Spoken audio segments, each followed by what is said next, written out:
Good evening, I'm Jeff Glor, and we begin tonight with the end. The longest government shutdown in U.S. history is over. Before Christmas, President Trump said he wouldn't sign any spending bill that did not include $5.7 billion for a border wall. On day 35, the president gave in, agreeing to reopen the government temporarily without any new money for a wall. Roughly 800,000 workers, federal workers who missed a second paycheck today, will get back pay and their regular checks soon. Nancy Cordes begins our coverage. I am very proud to announce today that we have reached a deal to end the shutdown and reopen the federal government. President Trump relented today with little to show for his month-long fight. All in favor say aye. Aye. Within hours, Congress voted to fund the government through mid-February and issue back pay to hundreds of thousands of furloughed employees. In fairness, Mr. President, this never should have happened. Just yesterday, the president was vowing not to cave. We have to have border security. We have to have a wall in order to have border security. You cannot have border security without a wall. But today, a sick out by unpaid air traffic controllers led to scattered ground stops. At New York's LaGuardia, 500 flights were delayed. Passengers trapped on board for hours. It's been a little frustrating. By early afternoon, the White House announced a deal as GOP leaders looked for a silver lining. I think when history writes about it, it'll show a president that wanted to find common ground.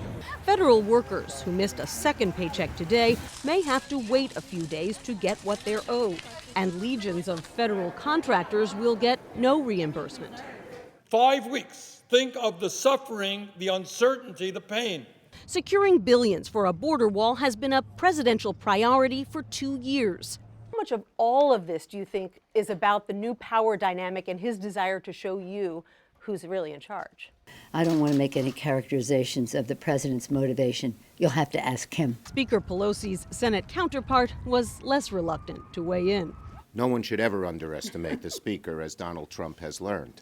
Mr. Trump did extract one promise. Congressional leaders will now spend the next 3 weeks negotiating a border security package, with consequences if they fail. If we don't get a fair deal from Congress, the government will either shut down on February 15th again, or I will use the powers afforded to me under the laws and the Constitution of the United States to address this emergency. The president did not say whether that deal would have to include some or all of the $6 billion in border wall funding he's been seeking. Democrats say their opposition hasn't changed. So, Jeff, while the government is reopening tonight, there's a chance we could be back in this same position next month. All right, Nancy Cordes, thank you very much.